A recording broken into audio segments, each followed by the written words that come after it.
Donna's story. My story starts in late July. It was July 21st, I think. It was the first day of our holiday, a hot July day. I stood in the sun and looked at the sea. It was 11 o'clock in the morning. I was on the boat at Portsmouth with my mother and father and my sister Louise. Seabirds played near our big boat and the small boats near us on the sea. I started to look at the people with us on our boat. They all watched the seabirds and talked and laughed. They were all happy on the first day of their holiday too. And suddenly there he was, this tall, quiet boy in a blue and white shirt. He was really good looking. I'll always remember, wow, he's lovely the first time I saw him. He didn't see me then. He was with some friends. One of the boys was his brother, I think. They had the same blue eyes, the same mouth and nose, nearly the same hair. His brother and one of the boys with him tried to catch the seabirds, and he smiled at them. Then they came and stood near us, and they talked about the small boats on the sea. I watched him over Louisa's head all the time. His brother and his friends made a lot of noise, but he was quiet and didn't talk a lot. Then suddenly he looked at me, and his eyes stayed quietly on me, and he smiled, his lovely smile with his shy blue eyes. The people near me on the boat, the sun, the sea, the birds, the noise of his friends, time, it all stopped. At that moment, there was only him and me and him and his smile for me, only the two of us. Slowly, very slowly, the boat started to move away, across the water to Spain. It takes a day and a night on the boat from Portsmouth to Santander in Spain. A day and a night together on the same boat with him. It was a big new boat with cafes, shops, a cinema, and a disco. In the evening, Louise and I went to the disco together. We had a Coke and listened to the music and watched the dancers, but he wasn't there. Then suddenly a tall boy in a black and white shirt came in. It was him. He was with a friend. They stopped and looked slowly at all the people in the disco. It was dark in there, and he stood and looked for a long time. Then he saw me, and he smiled, a big, friendly smile. I wanted to stand up and sing and dance with him. He came across the room and stopped near our table, and he asked me to dance. Suddenly, he wasn't shy with me. We danced together for a long time after that. But then I looked up, and there was a second tall boy in a blue and white shirt at the door of the disco, with the same eyes and the same mouth and nearly the same hair. But the boy near the door had that nice, quiet, shy face, not a big, open, friendly smile. Suddenly I knew this was his brother with me on the dance floor, not him. I was with the wrong brother. He stood for a moment near the door and watched me and his brother on the dance floor with sad eyes. I wanted to run to him, to take his sad face in my hands and say sorry. He looked at me, then he went out quickly. I stopped dancing, walked back to my table and sat down. His brother started to dance with Louise. I didn't sleep that night. I thought about him all the time and listened to the noises of the boat and the sea.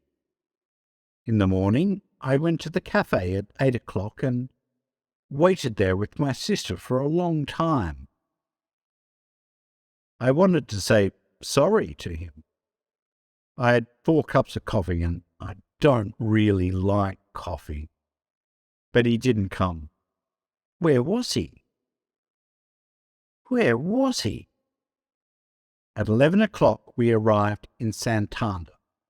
I wanted to stop the boat. I wanted to stop the holiday. I wanted to go back to England. I only wanted to see him again, to talk to him, to ask his name. But he wasn't there. Mark's story. I started Spanish at school in September, and I like it. We've got a good teacher, Old Webb. Mr. Webb, not Old Webb. My mother always says to me, he isn't old, you know. Old Webb, sorry. Mr. Webb always takes some people from our school to a place in Spain for the first 2 weeks of the holidays, every July. Old Webb is okay. Not bad for a teacher. We were at Portsmouth with Old Webb. Sorry, Mr. Webb and Mrs. Webb. She's from Argentina. All the boys think she's good looking too. There were 6 of us with the Webbs. Harry Potts and his sister Sonia, Nick Atkins, he's a good friend, Sue Bellamy, she's clever, my brother Dave and me. We're 14 and we're good friends too, usually. There were hundreds of people on the boat. It was hot in the sun, a lovely day. People watched the sea and the small boats. I liked being in the sun and thinking about the 2 weeks holiday in Spain. Old Webb started one of his stories about Argentina, but I didn't listen. I started to look at the people. And this girl was there, near me. A really good-looking girl, with nice brown eyes and black hair. I'm really shy and I'm not very good with girls. I didn't talk to her then, but I watched her with her sister and her mother and father. Then they walked away and she smiled at me for a moment before they went. My brother Dave saw her and he laughed quietly at my red face. I wanted to see her again, perhaps in the cafe at lunchtime or perhaps in the cinema in the afternoon. But she wasn't there and I don't remember the film. In the evening, we had a drink with Old Webb and lovely Lucretia. That's our name for Mrs. Webb. After that, Dave and Harry went to the disco. They wanted to meet some girls. I don't like dancing, but I went to the disco later. I wanted to see her again. The lovely girl with the dancing brown eyes and the nice smile.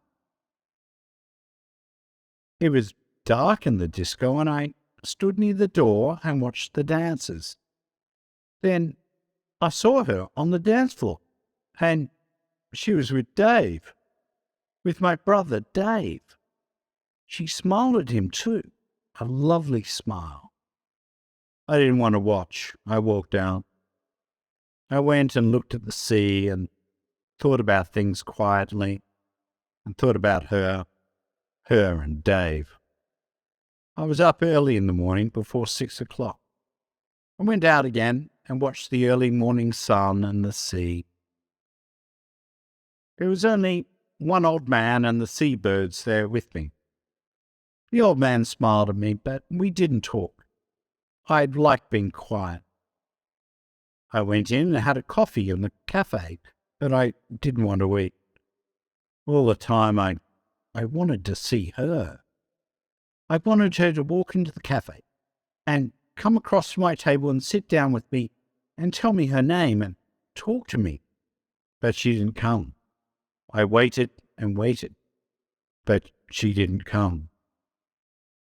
At 8 o'clock, I went to find Nick and Dave. Dave was very quiet all day, and he was really nice to me. And I didn't see her again before we arrived in Santander at 11. She wasn't there. The town story. Comillas is a small town, 50 kilometers from Santander, near the sea. In the town, there are quiet streets of old buildings, and there is a small square. There are small shops and cafes with tables and chairs in the square under the trees. A lot of people from Madrid come to Comillas for their holidays, and a lot of people from England stay in the town too. In the evenings in June and July and August, people like to walk in the streets of Comillas. They stop in the square and stand and talk together. Their children play together. Some people sit at the cafe tables and have a drink and watch the children or read their newspapers or talk. It was disco night in Comillas on the evening after the boat arrived in Santander from Portsmouth. There were a lot of people in the square. Spanish people from Comillas and Madrid, but families from England and France and Germany and Holland too. Some of the English families from the boat were there now, in Comillas for a night or two. Donna was there with her family, at a table under some street. Her eyes were on the dancers, but she didn't see them. The music was in her ears, but she didn't hear it. She didn't want to look or listen or dance. She didn't want to be there. She only wanted to see the lovely, shy boy from the boat, perhaps to dance with him.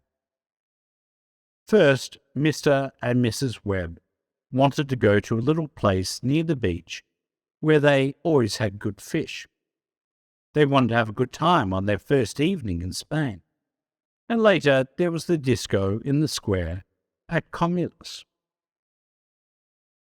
Mark didn't want to go.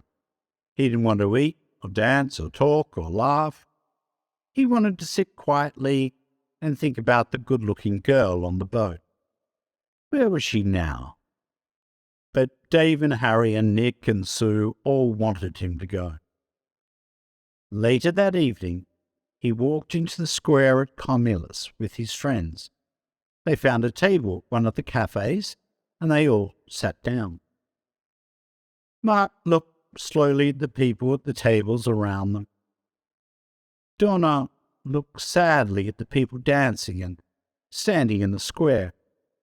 Then their eyes met. Time stopped. He was here. She was here. He smiled at her with his nice blue eyes. She smiled back at him with her dark brown eyes. Suddenly, he wasn't shy. He stood up and started to walk across to her. She was on her feet. Their hands met. She wanted to dance now, only with him. The others watched and smiled. They all knew. And Dave watched and smiled happily. You see, only Dave really knew the story. Only Dave knew his plan for his brother. And Donna and Mark started to dance. They were together. Thank you for watching.